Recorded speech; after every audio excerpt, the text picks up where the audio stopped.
This is Need for Speed Unbound gameplay, and it is exactly what we've been asking for. It's mostly uncut gameplay that lets us see the cars, the world, the customization, the physics, those brand new anime effects, and more. And today, we're gonna jump into everything, talk about all of the things you might have missed, and I'm gonna give some mixed opinion. Saying that though, I am super excited for Need for Speed Unbound. The game comes out next Tuesday. It is nearly here and I am super excited. As soon as it comes out, I'm going to be starting up my Let's Play series, customizing a whole bunch of cars and playing online. And if you want to see any of that, make sure you subscribe down below and be on the lookout for those videos next week. And as always, I want to know what you guys think of this new Need for Speed Unbound gameplay. Do you like it? Do you not like it? And are you going to be picking up the game next week? Let me know. So let's jump into this brand new gameplay and do a deep dive. So the way this gameplay starts off is with the player driving up to a meetup location. This one specifically is the Edgewater meetup. And at these meetups, you can do everything from choose your next event, go head to head with a rival, and check out your car. When you go to click on events though, you can actually see all of the different types of events that you can do at this particular meetup. So at this particular one, you've got street races. Street races, simple point-to-point race. Nothing fancy there. There's also speed races, which is essentially the exact same thing, but the tracks are more top speed focused, so you'll want to build a different type of car to enter those events. You've also got endurance races, which seem to me to be not that worth it. Like, you can see the mini map. You can see how big that race is. It's from one corner of the map all the way to the other. That'd probably take you a little while to drive that distance, and for some reason, the payout really doesn't seem worth it when you compare it to the next event, which is a drift event. Yes, it's there, it's in the game, and a drift event's only going to take you a couple of minutes, but you get more money for drifting than you do for an endurance race, which just seems kind of strange. Anyway, so we're starting off with a speed race, which they say a Lakeshore classic. Test your ride on some straights, put pedal to the metal, and get some real speed. Let's go. You'll actually notice on the event card itself, you can see the amount of heat that the event will give you. It looks like every single event is gonna give you heat to make the cops come after you that little bit harder. Anyways, the last thing you'll see on this screen is the buy-in and the money you'll win depending on how well you do. So for this speed race, it's an A-class event.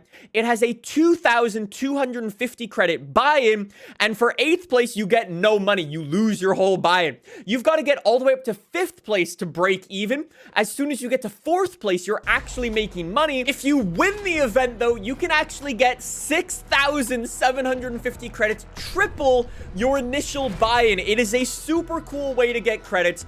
I love this. It's actually super unique, awesome stuff. Anyways, though, you came here to see cars driving around. Let's get some cars driving around. So we're jumping into ASAP Rocky's Mercedes 190E. That super cool looking thing. I love the way this car looks. And can I just say, I love the way the car models look. They look super detailed, super crisp, very nice. Another thing you should definitely keep in mind is although I try to upload my videos in as high quality as possible, YouTube at the end of the day is going to compress them and make them not look as good as they should be. So regardless of whether you're playing on a PC or a console, unless you're playing on a potato, your game will look better than this. Saying that though, one of the things I noticed in this gameplay, and I probably should have noticed a little bit earlier, is that the entire HUD has this strange like 3D effect on it almost. That kind of just makes the HUD look out of focus, whether it be like the player names up in the top left or like what lap you're on. It just kind of looks a little blurry and messy and not as sharp as it could be. Ignoring kind of the ugly looking HUD though, the game itself looks awesome. The car models look fantastic. The world itself looks super refined and super sharp. And I love the way the lighting looks, whether it be like the skybox itself with all the different skies you'll see in this gameplay, or like the reflections of your car, like the headlights bouncing off the road or your tail lights bouncing back at you. I think just look really good. Even the physics in this first race look pretty good. There's only one time where they get a little bit shaky, where your car goes off a jump and has like this awkward sort of landing, and it kind of like, I don't know, bounces almost. It looks a little bit strange, but for this first race, the physics look pretty good. Anyways, with the first race done and in the books, the character heads back to the meetup location where they again go through some of the menus. You can see those rivalries and some of the events like I was talking about earlier. There is one other type of cool event, and it's a big money event where you've got to put up 12K to buy into the event. If you finish in the bottom half, 5th, 6th, 7th, or 8th, you will lose all of your money. And if you can win the event again, you will triple your initial buy-in and take home 36K, which is huge. However, since this is like a big money event, there is also bigger heat, and the cops are going to come after you. You get 3 heat levels for doing this event, and you got to keep in mind, your bank is not secure until you head back to like your house and you deposit that cash. Like if the cops bust you, you lose it all. Anyways, in this gameplay, unfortunately, there's no rival gameplay. It would have been cool to see like a 1v1 and see what the betting is actually like and see how intense those 1v1s actually are. Anyways, we jump back to some more 8-player races in here. And this time, we've got a day race in, again, the Mercedes 190E. And again, just take a look at the lighting. Like, how sick does the lighting look, especially driving under like the train tracks, the monorail, whatever it actually is, and the sunlight coming through the monorail.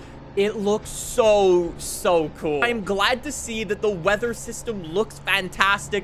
You've got like bright sunny days with a little bit of water on the ground. You've got like overcasty days. The night looks awesome. I am not at all concerned with like the time of day in this game.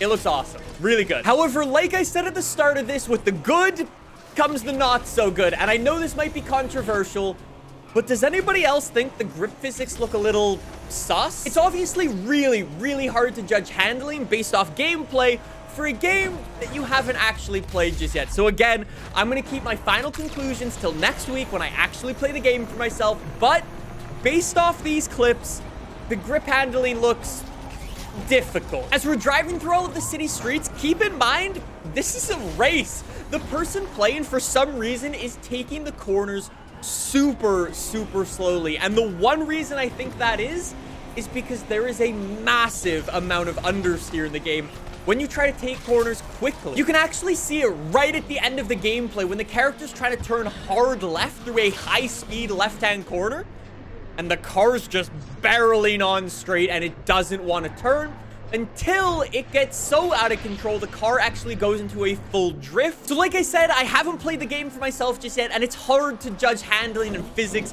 based off gameplay alone, but based off what we can see here, I think the physics are going to be very similar to Need for Speed Heat.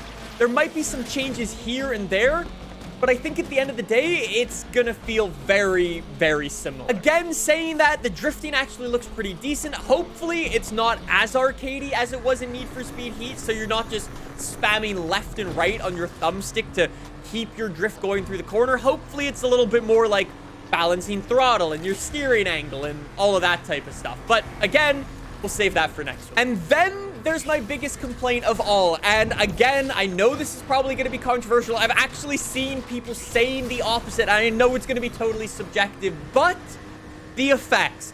I've been 100% on board with all of the like cartoony anime effects, graffiti effects, whatever you want to call them.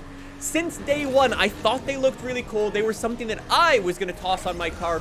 But now that I see the actual gameplay, it's just kind of messy and overdone, and like they're just kind of in your face and they flash up on the screen, and it feels kind of obnoxious and overbearing almost, and it makes me not want to use them. It's even like the little things when you drive through a checkpoint, like the little checkpoint marker flashes on your screen, and to me it's just kind of distracting and takes you out of the moment. Like, I'm trying to race, I'm trying to win, I'm trying to drift around corners, whatever I might be doing. I still think the effects look really cool and have a cool purpose. Like, it's something we've never been able to do in a Need for Speed game.